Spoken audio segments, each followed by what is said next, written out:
And of course, by the time we're leaving with him, the window closed. So we're gonna close every single window. There you go. That way we don't get that heat. But listen, it's gonna be good for the phone to be closed. It's gonna be good for the phone. My apologies. So yeah, so we had the janitor come in and say, hey, we're gonna be raising your price. No problem. It's not that big of a deal. If you were to look for a place like mine in Lachine, Montreal, you'd find it for $9.50. But I'm paying $635 is good.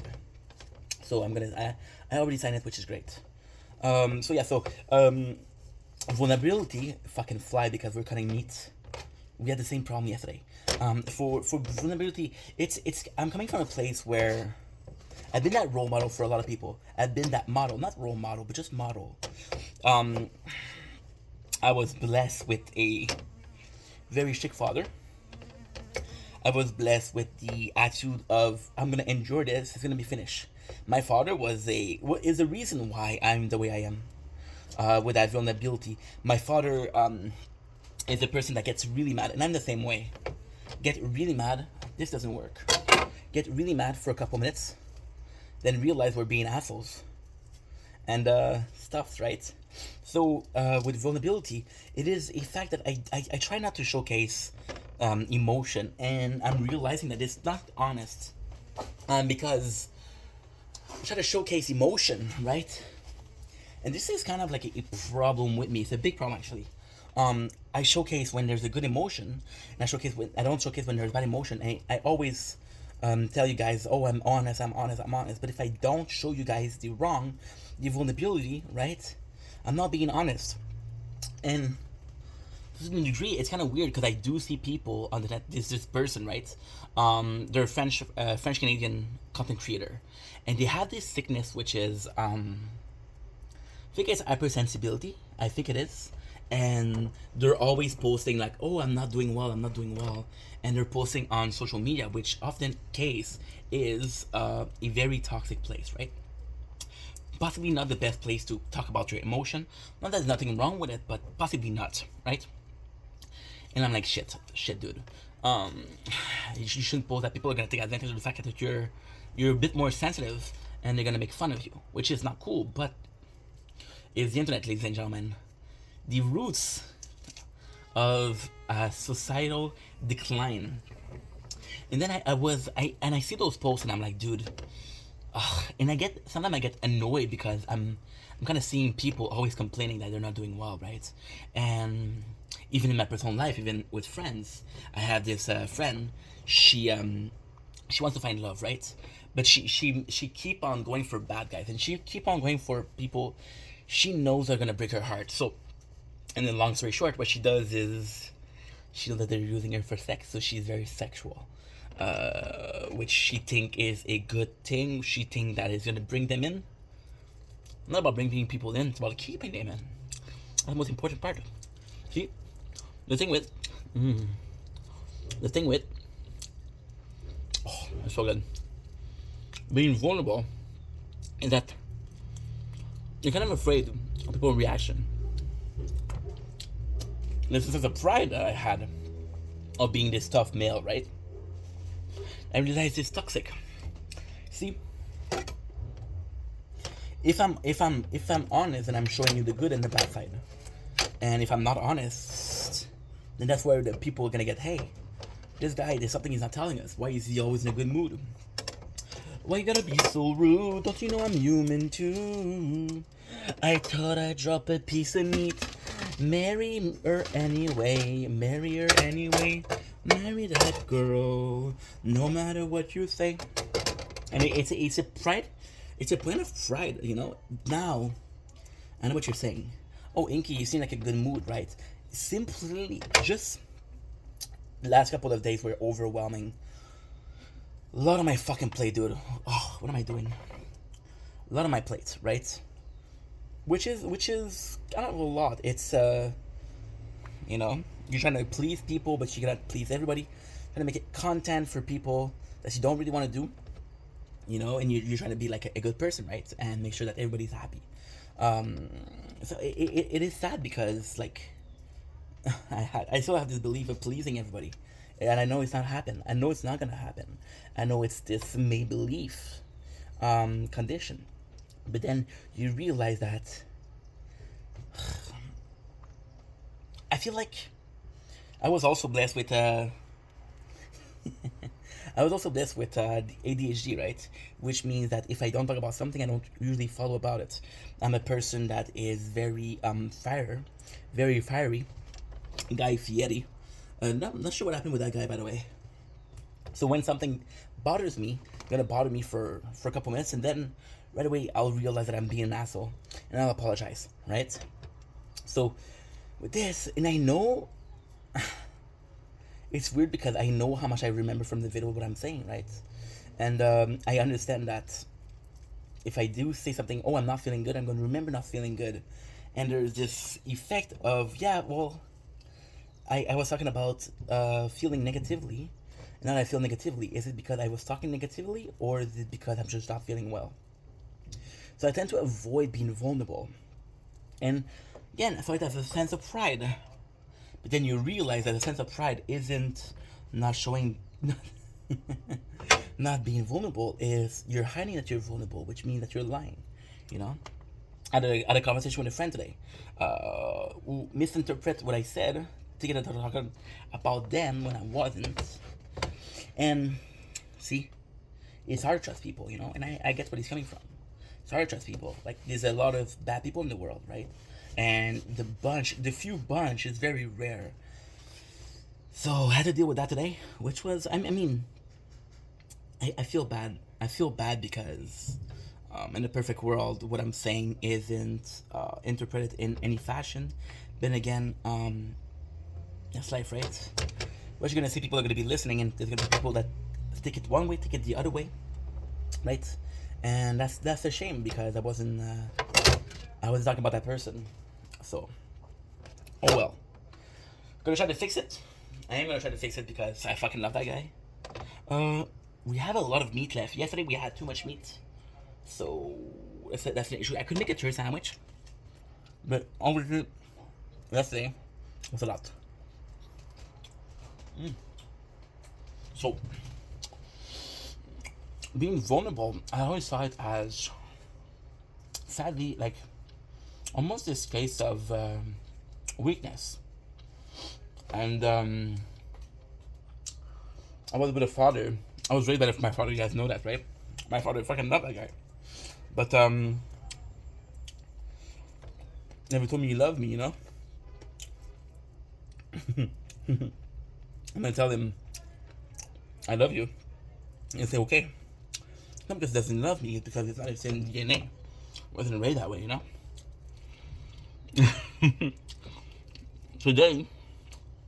Tomorrow we have a special date. It is Montreal Full Circus. Something they do every year. There's some good chicken. Tandoori chicken, ladies and gentlemen. And the great thing about that is, my father told me, my father was not super open about me doing content. Get a job, Inc. Get a job. Get 9 to 5. My father would rather me being sad than working and happy and doing this. But then again, there's a part of him that's afraid. He's afraid I'm not gonna make it. Right? He knows me, I'm stubborn.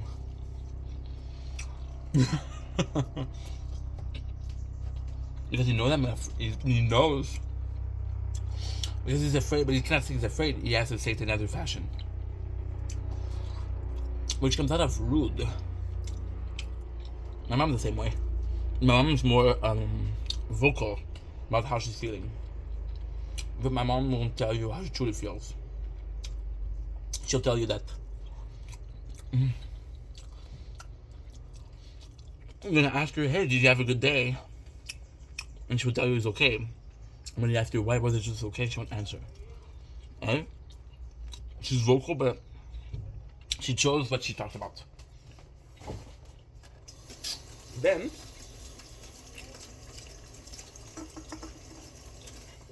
you have the prodigy child, which is me, who And I think about that. I thought about my mom taking care of others. I talked about my mom waiting until everybody's finished eating. And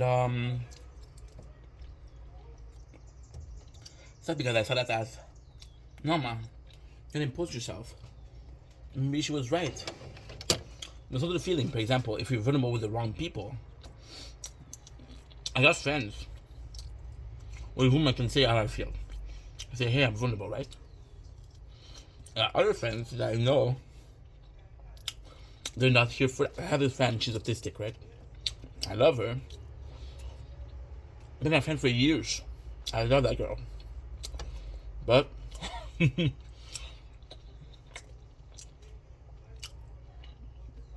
won't ask you how you're doing.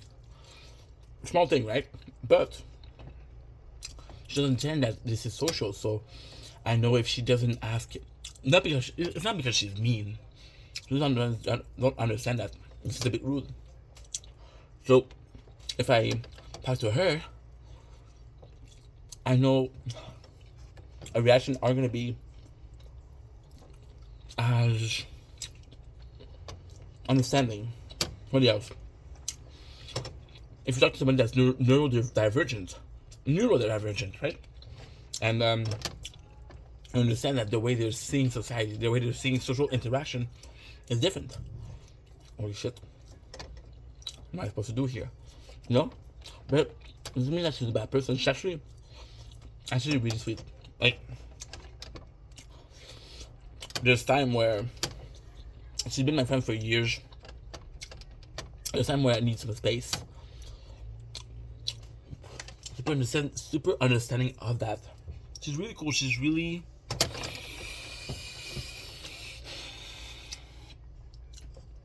very patient. It's not easy with my friend. It's not easy. It might look easy, but it's not easy. Oh shit. Most of these are done.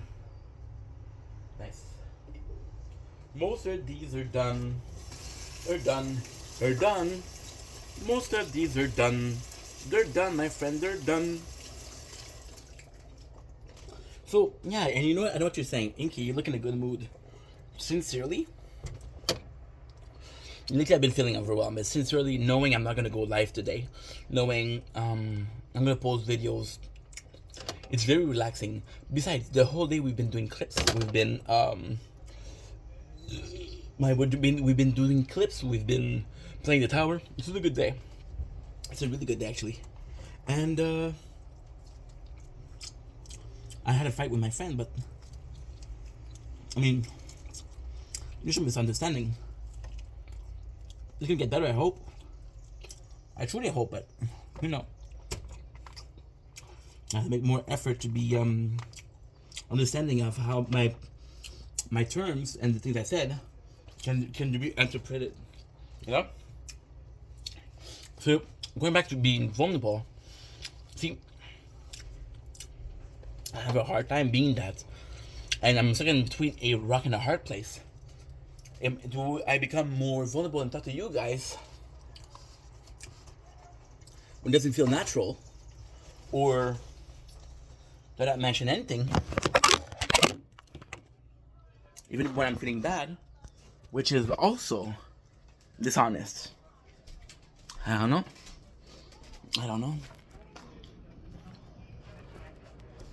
We have new neighbors and they're loud. Look at this shit. This is beautiful. Usually I would leave the film, but we just changed neighbors, so I'm gonna wait a couple of weeks. They see me on the balcony filming, so they know I'm not filming them. But I admit that if I was to film their house, they would say, oh, maybe he's filming us, right? Being vulnerable is, again, it's not easy. There's a ton of place, and I like to believe that I'm a good communicator, right? I like to believe that. I like to believe that I'm a good storyteller, that I'm able to verbalize well my thoughts. Even with ADHD, and I know that's not the case because I do ramble a lot. Go from A to B to C to D. I do that a lot, but hey, it's understanding that this is who I am, this is what I am.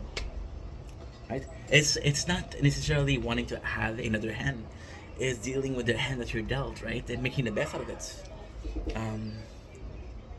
That's pretty much it. That's pretty much it. So being vulnerable is, and again, it's a question of, I've been obsessed with that word lately, balance. There's a balance to have. There's a balance to be have. There's a balance where, ooh, my apologies. There's a balance where, am I too vulnerable or am I not enough vulnerable? And at this point, I'm not vulnerable at all. There's time where I did mention feeling sad or feeling like, there's a time where I did talk about not feeling well, right? But if you look at those times, they're very there's a very small amount, and there's a lot of time where I've been feeling bad. For example, there was this time where, about 2 weeks ago, we had a live where we got not this, I wouldn't say bullied, but we had a guest, and that guest said the N word, and she said it's bad, you know. And as a reaction, I should have told you fuck you, but again, I took it on the chin. I had to be the bigger person, and then left the internet for a couple of days, right?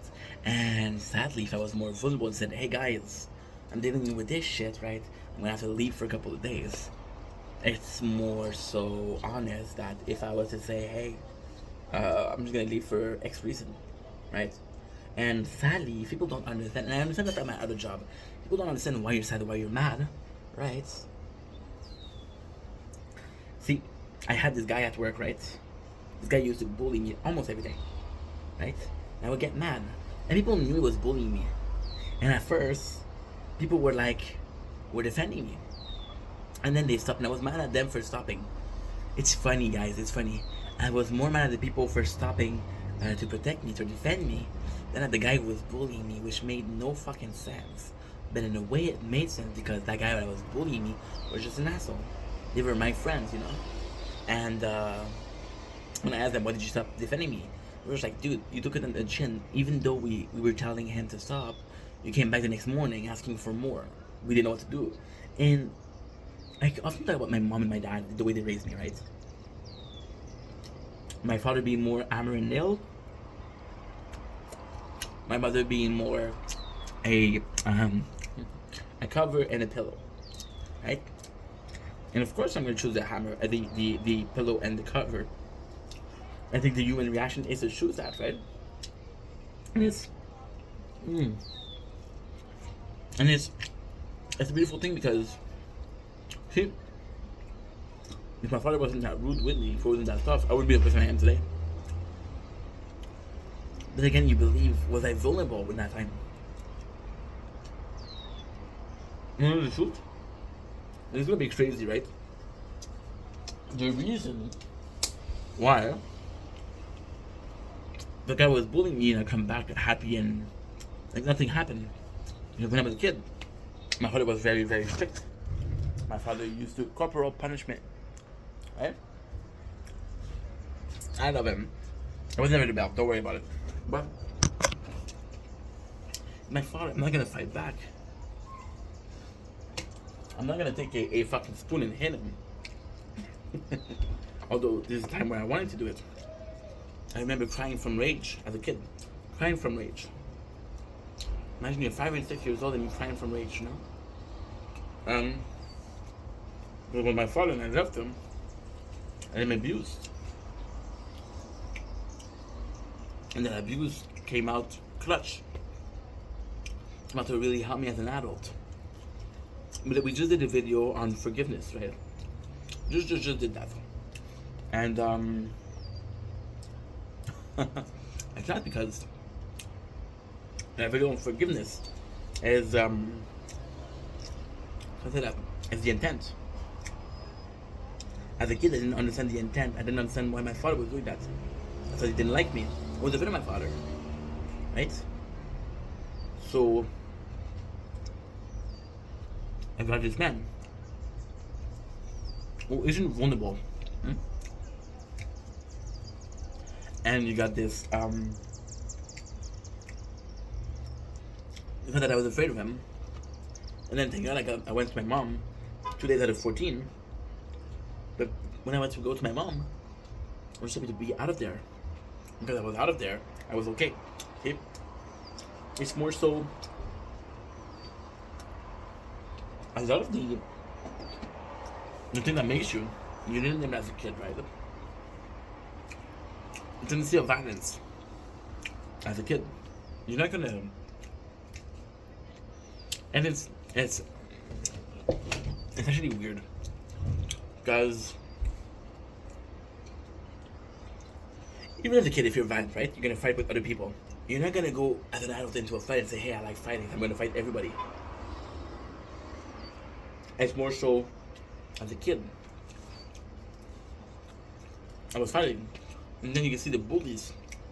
I see, I regret how I treated you. If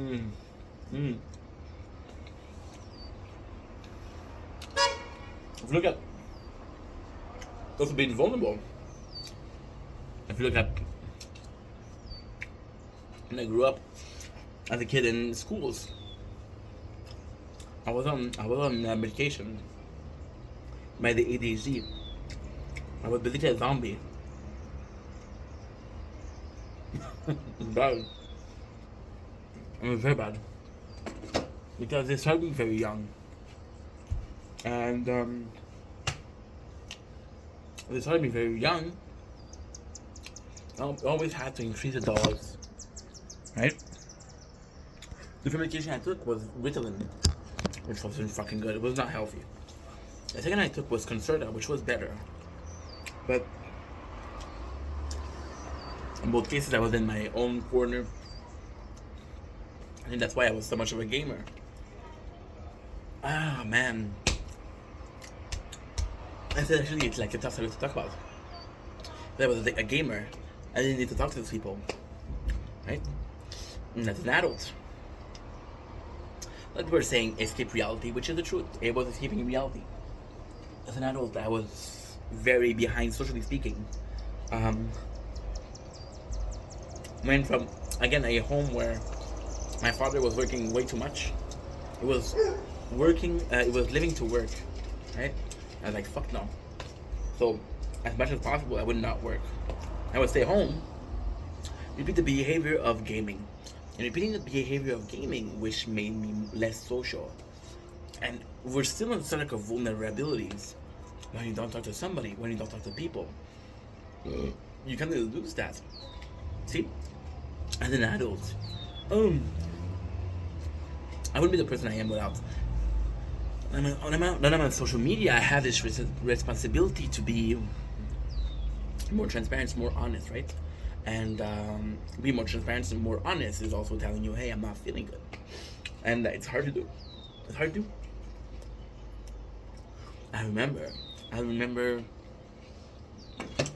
Oh, fuck. I wasn't going to talk about that, but hey, fuck it. I was 22, right? My first depression. What broke me? Amazing girlfriend. Amazing job with a best friend. Best friend commits suicide. I become sad. Girl leave me. But even when I was home and talking to anybody, of course I crave that. Of course I crave that social interaction. So I would go on Facebook and talk to my friends, right? And then when they weren't feeling okay, I would help them. And I had this belief that, well, I've been helping a lot of people. So of course they're gonna help me when I need them. Of course they're gonna help me. Oh, puppies. I always fucking know shit. Always fucking. So I don't show them. And what was I saying? Oh yeah. I wasn't when I needed somebody. Nobody was there for me. It was more hurtful. And nobody was there for me. Then the people were there for me. And it's not because it almost felt like I'll be okay, I have the safety nets. Just people. And you know what sucks? There's actually some people that I would have oh my god. But instead this is a young ink. Okay? That's not the way I would act right now. But I had some friend that cared. That would have helped me. I had some friend that would have been really there for me, right? But I didn't ask them because I care about them a lot. Those would be friends that you really care about, that you're not going to be transparent with them. You're not going to be saying, hey, I'm feeling kind of sad, right? Because you want them to be happy because you care about them. And I had some friend I would. As a kid, I was like, dude, I was there for you, I was there for you, I was there for you, and you. And like, okay, well, time to pay your dad. I was 21, very socially behind. Very, very socially behind. Time to pay your debts. Which basically meant that those people that were there for me, I didn't ask for help. I asked for help from people I thought were gonna give a shit. But those people didn't give a shit about being helping. They gave a shit about being helped themselves. So I trusted the wrong people. Oh, I can open this. I trusted the wrong people when it came to I trusted the wrong people when it came to help, and like it's a lot of thing, trusting people or understanding what is somebody's true intent. For example, I was talking about this in the forgiveness video, right? And it's actually nuts, cause it's important to understand the person, right? And a lot of us, myself included, are gonna want to try and see the positive in every single person, right? And I think it's a beautiful thing, because I do believe that as a community we're better, we're bigger, right? And I think that's pretty fucking cool. I think that's pretty fucking it's a pretty fucking cool thing, to be honest. It's the fact that we're together, and because we're together, we feel good about ourselves, right? And you wanna grab that, you wanna make that survive. You're willing to stop a lot of things. You're willing to stop yourself from saying a lot of things. You're willing to forgive a lot of things because you want that society to exist, right? Because you want that society to exist. You hold on to the feeling of this community, because you know that if it works, it works. There's this wonderful books. There's two books actually, Lord of Flies and Animal Farm. Animal Farms, it's a bunch of animals that develop consciousness. Don't ask me how, don't ask me why. And then they say fuck you, the farmer, and they become leader of the farm. And then they realize that no matter what they do, is they're gonna become their own king. So the farmer was abusing them, and when they became king, they abused the. So the pig was like the lord, if you will, and they abused him, right? And then you had the Lord of Flies, which is kids are ending up on an island, right? And in the first case, it's all about survival. And then they got it. They're able to survive, and like, holy shit, this is kind of cool, right? And you realize that they're kids, so they're supposed to be innocent. And then something else happened.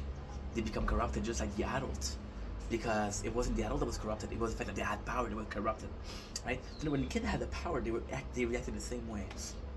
And I think that's what also is being vulnerable. I think you don't want to be that weak link. So the most social I've been is at the last job I had. I had this job for 6 years, if you guys remember. Again, the story of being bullied, but even if you take out that story from being bullied, let's put that aside for a second, please. Thank you. Let's put it aside for a second and just focus on the people. Those people wouldn't talk. It was a shit. It wasn't a toxic male environment, but it was almost a toxic male environment. It wasn't talking about their problem. And you know what's weird about that place? You know what's really, really weird? Is they wouldn't talk about it, but if you ask them, hey, how are you?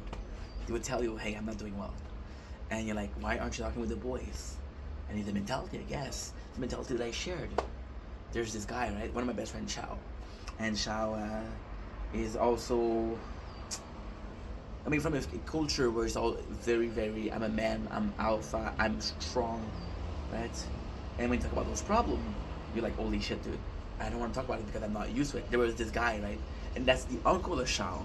And the uncle of Shao didn't like me because he's like, oh, I'm working really hard, and you're basically not working. You know, working as hard as I'm working. What the guy didn't understand, I was dealing with the bullying, And then this mind, if somebody bully him, this right away it's fighting. So it's like, okay, well, if Ink he's in fight. Oh, yeah. That guy for automatically thought, hey, if you're fucking with me, and we had a situation where he wanted to fight with me. I was like, nah, bro, no, this is not the way we do here. And this guy, he was like, okay, well, Ink, he doesn't want to fight because he doesn't care. He doesn't care because he doesn't care about the work. I was just shutting down. I was just not paying attention to my surrounding because my surrounding was bullying. And it sucks because at the end we became, I wouldn't say close friend, but we became close, you know. It was a good dude. It's just a question of misunderstanding. And he was also Filipino. Shao was Filipino. And it was a case of I'm dealing with shit at home. And the issue, like, the bully, right, and that guy, they weren't bad people per se. They were dealing with a lot of shit at home and they took it out on the workplace.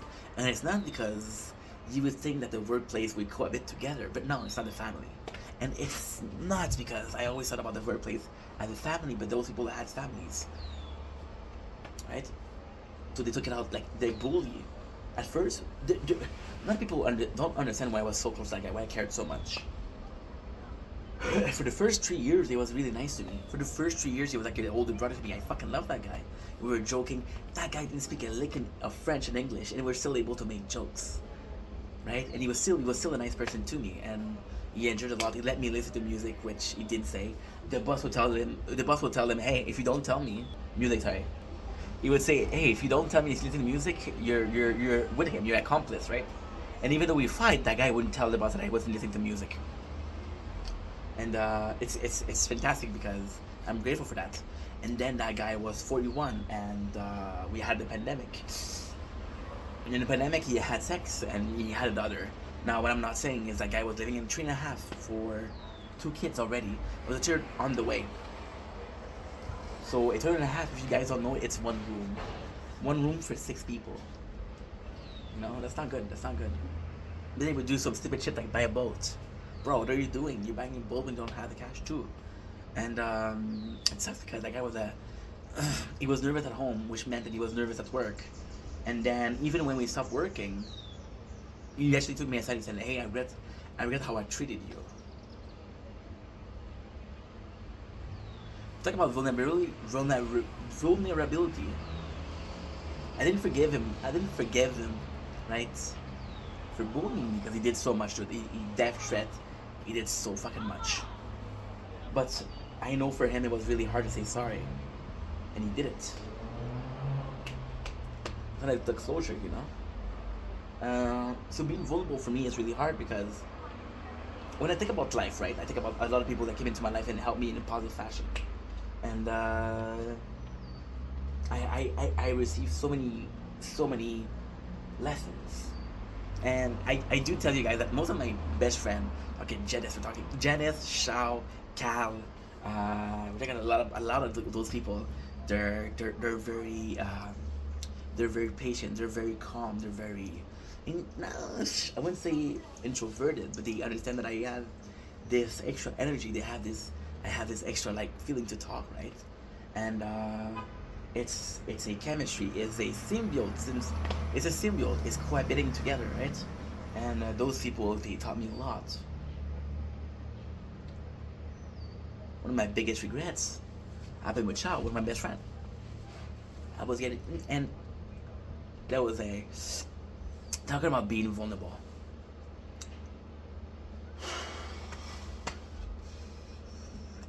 That's like a tough situation. I don't like to talk about this one, but fuck. My biggest regrets in life, my biggest regrets to this day, right? And it was years ago. I had this job, right? And this what I'm gonna say is gonna sound racist, but it's not racist. Please understand. I was working for Romanian. They were Romanian. They were Moldavian, and they were a Bulgarian, right? They're all from Europe, East Europe. And there was this always teasing, and there was the culture of teasing. It was the culture of, oh, Romania is better. No, Moldavia is better. Hey, Bulgaria, don't forget about Bulgaria. Right? Very prideful. And they would joke around, and they would mess around. And I think that's why they mess with me. I think that's why they joke with me, because I was part of them. It's nuts because the boss, Oh my god, that's nuts. Can't believe I'm gonna talk about this. I'm not supposed to talk about this. Fuck. Holy shit. God damn it. I don't like talking about this. But again, we're doing a video on being vulnerable. So let's be vulnerable. My boss was hiring Romanian and Bulgarian and Moldovan, and he was hiring them knowing that they didn't have a lot of choice. Job wise, but most of them they were super. Like I had this guy, the guy that was a bully to me, and his country was a fucking mechanic. So we were working with machining, and he could fix them, right? And I was when I started with them, I was in a agency, right, a work agency, and I was the only hired at agency, and I saw some good people come after me, didn't hire them, so we got drunk. It was we got drunk with the bus, and I told him, "Why did you hire me?" And he was like, you made the effort. You're the only guy from agency that made the effort to know them, and it's weird because, oh, man, there's moments where you remember. I remember they were all Romanians. They spoke Romanian, and then one of the guys told me, "Hey, you don't mind if we speak Romanian?" And I told him, "Look, I'd rather you guys speak with you guys speak between each other, but there's people talking, then everybody's on their phone in silence." And what is sad is that was the next thing that happened. Later on, a lot of Romanian they left when the pandemic hit. A lot of people went back to Romania. Yeah, a lot of people. I think we lost like 4 employees, and out of the 4 that were replaced, of course. And now everybody was on their phone, and the boss was sad about that. Said, "You know, when I made the effort to know these guys, and these guys were like, no, you're integrating well, but I was cheating." French and Romanian is very, very similar, so some of those conversation I kind of understood. So I didn't really feel left out. And the good thing about this place is, if I was curious about something, I would ask them, "Hey, what are you talking about?" He would tell me. And it's fun because those guys were really prideful. So if they were talking about me, I would just have to say, "Hey, what are you saying?" And they said, no, I don't want to talk about it. You just have to tell them, "Hey, you're afraid." It was using the fact that we were vulnerable enough to be called afraid, right? And then those guys were replaced. One of the guys that came was Junior. Junior was this phenomenal person. Junior was this incredible human being. Junior was fucking a big brother to me. A huya. He's Filipino, right? And the reason why Junior was like that, Junior was willing. Okay, so the machine broke. An imported machine. A machine that cost a lot of cash. And it was brand new.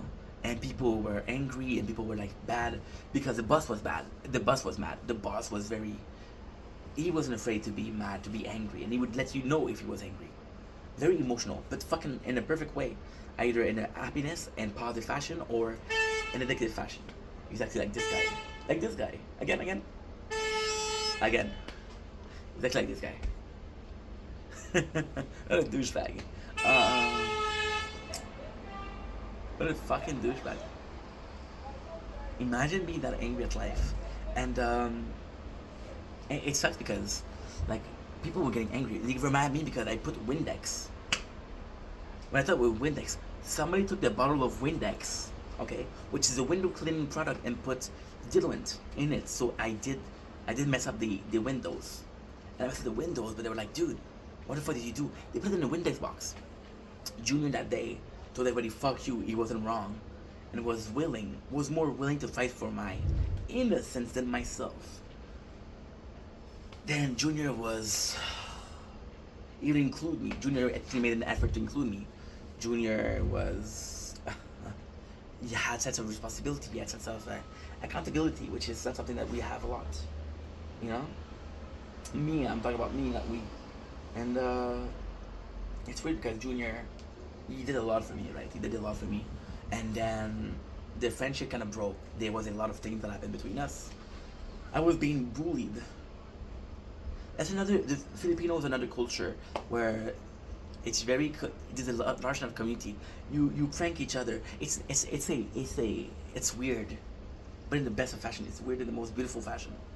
I'm gonna tease you all day long, but if you need some help, I'm gonna be there. Weird.